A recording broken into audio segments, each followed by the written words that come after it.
Hello नमस्कार दोस्तों, आप देख रहे हैं न्यूज़ोपीडिया, साथ में आपके शिखा ठाकुर। दिल्ली में सत्ता परिवर्तन हो चुका है। अरविंद केजरीवाल को देश की जनता ने, दिल्ली की जनता ने नकार दिया है। अब ये जो गेंद है पॉलिटिक्स की, वो है बीजेपी के पाले में। अब जाहिर है जब अरविंद केजरीवाल सत्ता में थे तो आम आदमी पार्टी और बीजेपी के बीच आर पार की लड़ाई थी, लेकिन अब बीजेपी सत्ता में है। ऐसे में अरविंद केजरीवाल के वो काम जो अरविंद केजरीवाल अभी तक छिपा कर बैठे, उजागर नहीं करते थे, उसे उजागर करने का काम कर रही है बीजेपी। दिल्ली विधानसभा में शराब नीति, शीश महल और इसके साथ ही मोहल्ला क्लिनिक से जुड़ी हुई कैग रिपोर्ट पेश की गई। ये वो रिपोर्ट है जो लंबित थी, यानी पिछले 2 टर्म में दिल्ली के मुख्यमंत्री अरविंद केजरीवाल उसे सदन में पेश नहीं कर रहे थे। अब जाहिर है इसके बाद दिल्ली विधानसभा में कैग रिपोर्ट पेश होने का सिलसिला शुरू हो जाता है। आज सिर्फ 3 रिपोर्ट पेश की गई और अभी ऐसी जो 11 रिपोर्ट है वो पेश होनी है। लेकिन जो बाकी रिपोर्ट्स पेश की गई उसमें क्या खास रहा है? दिल्ली के मुख्यमंत्री रेखा गुप्ता ने इसे आज विधानसभा में पेश किया है। दिल्ली विधानसभा में शराब नीति से जुड़ी हुई कैग रिपोर्ट पेश की गई। मुख्यमंत्री रेखा गुप्ता ने शराब नीति से जुड़ी कैग की रिपोर्ट को पेश किया और इस रिपोर्ट से पता चलता है कि दिल्ली की शराब पॉलिसी बदलने से एक लंबा नुकसान दिल्ली को हुआ है, सरकार को हुआ। ये रिपोर्ट कहता है कि दिल्ली की शराब पॉलिसी बदलने से 2002 करोड़ रुपए से ज्यादा का नुकसान दिल्ली के सरकार को हुआ है, राजस्व को हुआ। इसके साथ ही कैग रिपोर्ट जो है वो भी बहुत कुछ और कहता है। जब इसका जिक्र हुआ तो इसमें शीश महल का नाम जुड़ गया। शीश महल से जुड़ी रिपोर्ट में जो खुलासा हुआ, यानी सीएम हाउस, उसमें क्या है? सीएम हाउस से जुड़ी रिपोर्ट में कहा गया कि 6 फ्लैग स्टाफ रोड स्थित यानी मुख्यमंत्री आवास में बदलाव के नाम पर लोक निर्माण विभाग यानी पीडब्ल्यूडी ने टाइप 7 और टाइप 8 आवास या फिर बंगले के लिए केंद्रीय लोक निर्माण विभाग के प्रकाशित जो क्लिंथ एरिया दरों को अपनाते हुए तकरीबन 7.91 करोड़ का प्रारंभिक अनुमान जो पी है वो तैयार किया। पीडब्ल्यूडी ने काम को बेहद जरूरी उस समय घोषित किया और इस काम के लिए अनुमानित लागत से 13.21% ज्यादा यानी कि 8.62 करोड़ आवंटित किया गया। लेकिन आखिरकार अनुमानित लागत से 342.31% ज्यादा 33 करोड़ 66 लाख में यह काम फिर पूरा किया गया, यानी जो पहले तय किया गया उससे कई ज्यादा। अब इस कैग की रिपोर्ट पेश की गई। इसके साथ ही मोहल्ला क्लिनिक पर भी हुआ कि भाई जो लैब बनाने का दावा सरकार ने किया, जिसमें पैसा लगा, वो लैब तो कभी बना ही नहीं। रिपोर्ट में बताया गया कि शराब नीति के बदलाव से हजारों करोड़ का नुकसान हुआ। वहीं दूसरी तरफ शीश महल को लेकर बताया गया कि इसमें जरूरत से कहीं ज्यादा पैसे खर्च हुए हैं। दिल्ली में न सिर्फ आम आदमी पार्टी की विदाई हो गई है, बल्कि यहाँ की जो राजनीति है वो उसमें अब 360 डिग्री का टर्न हो चुका है। अब आपको याद दिलाते हैं 2014-15 का वो दौर, जिस दौरान अरविंद केजरीवाल ने कैग रिपोर्ट को 370 पन्नों का सबूत ये नाम देते हुए ये दावा किया कि ये शीला सरकार की नाकामियों और भ्रष्टाचार को उजागर करता है।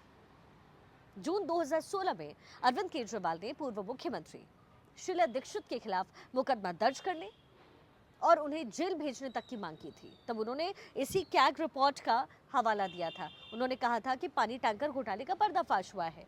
दिल्ली से न सिर्फ आम आदमी पार्टी की विदाई हुई है अब, बल्कि अब राजनीति में एक पूरा परिवर्तन है। जो अरविंद केजरीवाल पहले कर रहे थे, इस बार उनके साथ हो रहा है। जब अरविंद केजरीवाल सत्ता में नहीं थे तो कैग रिपोर्ट के आधार पर सत्ता से आउट हुई पूर्व सीएम शीला दीक्षित पर हमला करते रहे और करप्शन मामले में जेल भेजने की मांग करते रहे। अब 2025 में कैग की वैसी ही रिपोर्ट आम आदमी पार्टी और अरविंद केजरीवाल के खिलाफ मुश्किलें लेकर के आ गई है। कैग की रिपोर्ट को दिल्ली विधानसभा में पेश किया गया और ये 14 रिपोर्ट्स टोटल थी जो लंबित थी। सीएजी की इस रिपोर्ट में आम आदमी पार्टी सरकार पर मुख्यमंत्री आवास, मोहल्ला क्लिनिक से के रेनोवेशन में कथित अनियमितताओं का जिक्र है। कैग रिपोर्ट को लेकर के दिल्ली की बीजेपी सरकार, आम आदमी पार्टी और अरविंद केजरीवाल पर लगातार अब हमलावर है। 2013, 14 और 15 में कैग को ही आधार बना करके अरविंद केजरीवाल और आम आदमी पार्टी ने कांग्रेस को और शीला दीक्षित पर हमला किया था। 2013-14 में दिल्ली विधानसभा चुनाव के दौरान और उसके बाद अरविंद केजरीवाल ने कैग की रिपोर्ट का हवाला देते हुए शीला दीक्षित सरकार पर 2010 के राष्ट्रमंडल खेल यानी कि कॉमनवेल्थ गेम्स में भारी भ्रष्टाचार का आरोप लगाया था। उन्होंने दावा किया था कि कैग रिपोर्ट में 90 करोड़ की स्ट्रीट लाइटिंग प्रोजेक्ट में गड़बड़ी हुई। इसके आधार पर उन्होंने दिल्ली सरकार की एसीबी को शीला दीक्षित के खिलाफ एफआईआर दर्ज करने के निर्देश दिए। तब तत्कालीन कानून मंत्री सोमनाथ भारती ने कहा कि शीला दीक्षित के शासनकाल के दौरान हुए राष्ट्रमंडल खेलों से संबंधित कई परियोजनाओं की जांच दिल्ली सरकार के अधीन काम करने वाले एसीबी द्वारा की जाएगी। 2013 से 15 के बीच 2 दिल्ली चुनाव के दौरान अरविंद केजरीवाल ने कैग रिपोर्ट को 370 पन्नों का सबूत बताया था। ये शीला सरकार की नाकामी है, ये कहा। लेकिन अब अरविंद केजरीवाल क्या कहेंगे? 2014 की रिपोर्ट के मुताबिक तब अरविंद केजरीवाल ने कहा कि राज्य सतर्कता आयोग द्वारा उठाए गए पिछले मामलों पर कभी विचार नहीं हुआ और उन्हें दबाया गया। तब केजरीवाल ने कहा था कि उनके पास 2010 के राष्ट्रमंडल खेलों के दौरान हुई गड़बड़ियों के सबूत है और उन्होंने रिपोर्ट तैयार की, लेकिन उसमें किसी का नाम नहीं था। उन्होंने कहा कि नवंबर 2010 में मैंने कॉमनवेल्थ गेम्स में हुए घोटाले पर 370 पन्नों की रिपोर्ट तैयार की, जिसमें राष्ट्रमंडल खेलों के दौरान भ्रष्ट आचरण के सबूत हैं। इसमें किसी का नाम नहीं है। ये अखबारों की खबरों पर आधारित थी।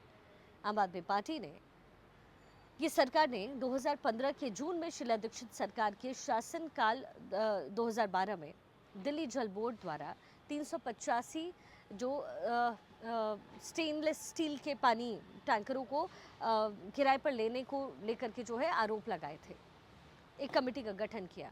2016 में अरविंद केजरीवाल ने पूर्व मुख्यमंत्री शीला दीक्षित के खिलाफ मुकदमा दर्ज करने और उन्हें जेल भेजने की मांग की और तब उन्होंने कहा कि राष्ट्रीय राजधानी में पानी टैंकर घोटाले का पर्दाफाश हुआ।